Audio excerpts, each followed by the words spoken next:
So I finally say it. I tell him exactly what I should have told him 20 years ago. Calm, clear, not a word wasted. I watch it land. I see the moment he understands he was wrong, the way his face changes, the way he goes quiet because for once there's nothing he can say back. And I say the last part, the part I'd never quite found the words for, and it comes out perfectly. Every beat of it lands the way I always wanted it to. He nods. He accepts it. The whole thing resolves finally, cleanly, after all these years. And then the heater clicks off, and the room is dark, and it's 1:10 in the morning, and I'm in bed, and there's no one here. The conversation never happened. It was never going to happen. The man I said all that to, I haven't spoken to him in 20 years, and I never will. I built the whole thing, the room, his face, the perfect words, the way it resolved, all of it, constructed in the dark, by me, for an audience of one, in the last hour before sleep. Maybe you know this too. Maybe you lie down at night and your mind starts building. Conversations that never took place, evenings that went differently than they did, whole scenes so vivid and complete they feel like memories, except they never happened. I'm Daniel. And for most of my life, I thought this meant something was wrong with me, that a mind doing this at 1 a.m. was a mind that had lost the plot. I don't think that anymore. There's a reason the mind builds these night after night, and it took me a long time to understand it.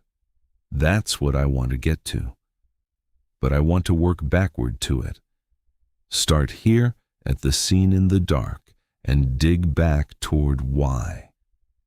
Because the why is not what I feared. Let me start with the scene itself, because I think the shape of what the mind builds tells you something. It's almost never random. That's the first thing I noticed. The mind doesn't build just anything at night. It builds specific things, and they have a specific quality in common. They're all unfinished. The conversation I have with that man at 1 a.m. is a conversation that ended in real life without resolution. He said his piece, I didn't get to say mine, and life moved on, and the door closed, and it was never settled. 20 years later, my mind is still settling it. Not because I'm bitter. I rarely think about him during the day at all. But at night, in the dark, the mind reaches back and picks up the thing that was never finished, and finishes it. And it's not just old business, it's today's too.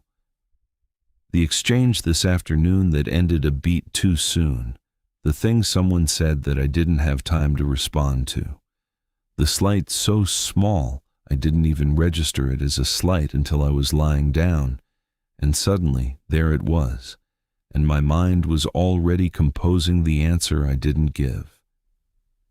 So that's the surface. The mind builds scenes, and the scenes are always things that didn't get to complete. That's the clue.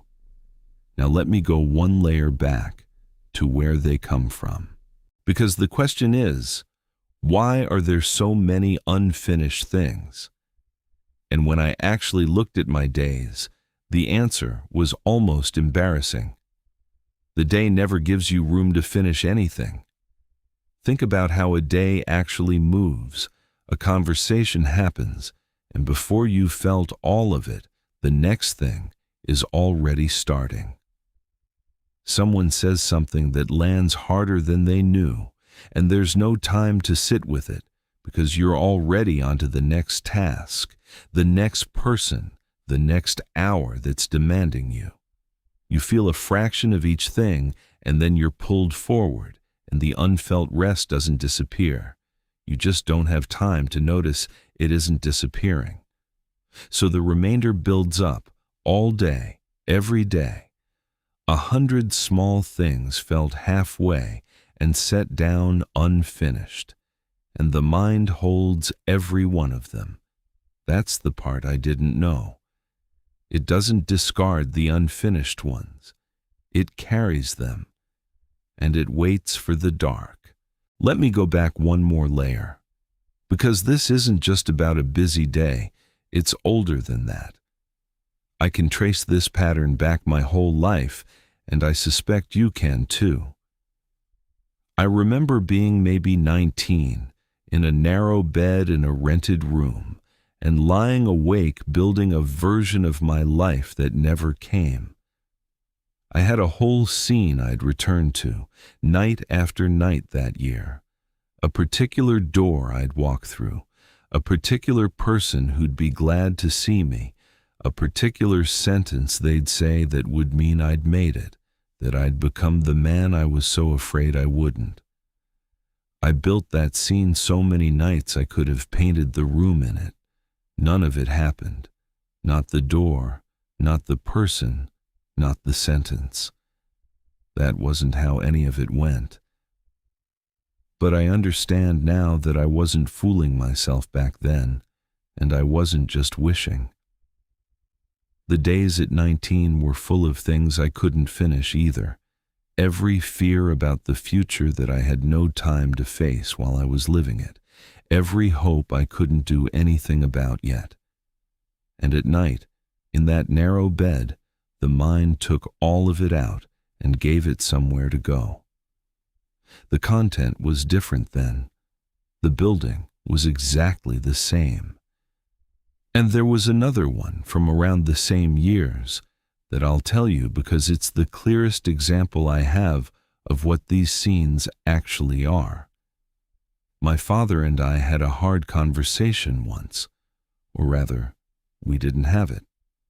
It was the one that needed having and never got had, the whole tangle of things between a young man and his father that neither of us had the words or the nerve for. In real life, it just sat there, unsaid, for years. But at night, for a long stretch of my 20s, I had it. I built the version where I said the true thing and he heard it, where the tangle came loose and we understood each other. I had that conversation 100 times in the dark. We never had it once in the light. He's gone now, and we never did have it. But I want to tell you, those nighttime versions were not nothing. They were the only place that unfinished thing ever got to move at all. That's what I mean when I say the mind builds what's unfinished. It wasn't randomly generating pleasant scenes. It went straight for the exact thing that most needed completing and had nowhere else to go. I did it at 19, building a future. I did it in my 20s, having the conversation with my father we never had.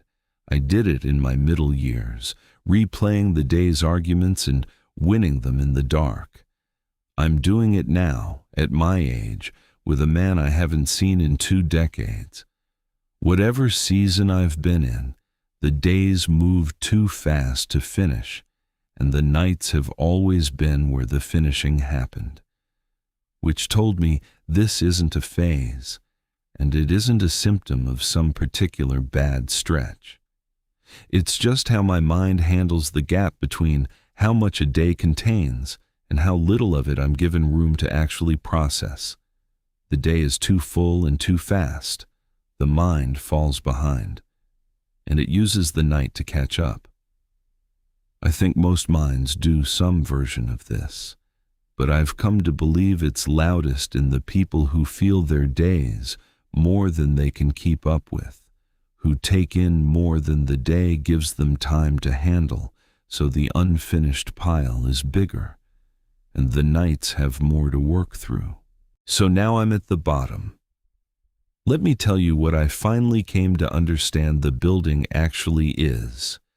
The scenarios your mind builds at night are not a malfunction. They're the unlived remainder of your day, completing itself in the only quiet you ever get. That's the closest I've come to understanding it. A conversation ended before you'd felt all of it. So at night, The mind takes it back out and lets you feel the rest. A slight landed, and there was no time to answer it. So in the dark, you finally answer. The day went one way, and part of you needed it to go another. So the mind builds the other way, just to complete the feeling the real day cut short. The argument you didn't get to win. The thing you wish you'd said. The evening that could have gone differently. Each one is a piece of your day that never got to finish, finishing now in the one room quiet enough to do it in. The day is where things happen too fast. The night is the room where they get completed. And I don't think a mind is broken for building lives in the dark. I think it's doing the processing the day refused to make time for. It's not creating fantasy. It's closing loops the day left open. That changes what the nights are. They're not evidence of a restless or troubled mind. They're the sound of a person catching up on the feeling their day was too crowded to allow. The mind building whole conversations at 1 a.m. is a mind doing its honest work in the only hours it was ever given to do it. I'll be honest with you about what understanding this did, because it's less than a cure. The nights didn't stop. I still lie down and the building still starts. Just last week it was that same man, that same 20-year-old conversation, resolving perfectly in the dark the way it never will in life. Understanding why my mind does, it hasn't made it do it any less. There was no off switch to find, and I looked. What changed is what I do while it's happening. I used to lie there and take the building itself as proof of something wrong with me, that a healthy person would have shut off by now, that all this nighttime construction meant I was keyed up or stuck or unwell. And that verdict, layered on top of the building, was the part that actually kept me awake. The building was just the mind working. The shame about the building was the thing that hurt. Now, when it starts, I mostly let it. The day left things unfinished. This is the mind finishing them. I don't have to fight it, and I don't have to file it as a symptom. I can let the conversation resolve in the dark and understand it for what it is. The day asking to be completed. And there's a kind of quiet in that I never had when I was busy hating it. The nights still come. I just stopped treating them as something being wrong. I'll leave you with this. The lives your mind builds before sleep were never a malfunction. They're the parts of your day you didn't get room to finish, waiting for the dark to complete themselves, because the day was too fast, and the night is the only room quiet enough to do the feeling in. You're not building fantasies at 1 a.m. You're finishing your day. It just took until the lights went out for the day to finally hold still long enough to end.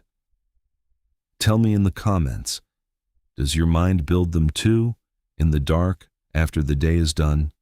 Conversations that never happened, evenings that went another way. I'd like to know. I don't think the man resolving a 20-year-old argument alone at 1 a.m. was the only one. And if you want to sit with me again, subscribe. I'll be here. I'm Daniel. I'll see you in the late hours.